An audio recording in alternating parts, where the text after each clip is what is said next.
বুঝতে হবে জিনিসটা। আসসালামু আলাইকুম সবাইকে। হ্যাঁ, হ্যাঁ। তো গাইস, হ্যাঁ, রাইট। জায়গাটা থেকে ছাইড়া যেতে ইচ্ছা করতেছে না।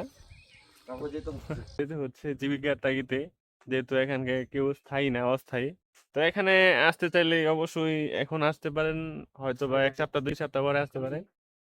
কারণ হচ্ছে অলরেডি এখানে শীতের আভাস মোটামুটি ভালোই, সারাটা রাত অনেক শীত করছে, এখানে ছিলাম রাত্রে।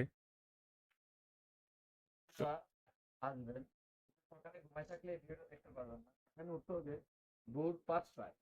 5টায় উঠলে দেখেন গাইস, যেটা কিনা সূর্য আমার দেখা সেরা একটি জায়গা।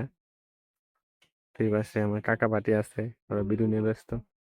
তো আমরা ওই পাশে যাওয়ার চেষ্টা করবো, আরেকটা ভিডিওতে দেখাবো।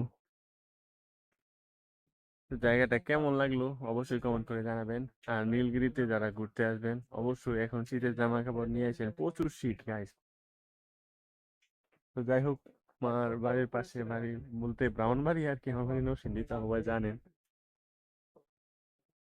বড় ভাইদের কাছ থেকে চশমা টশমা দাম নিয়ে ভিডিও করতেছি, আমি প্রিপারেশন নিয়ে আসি নাই।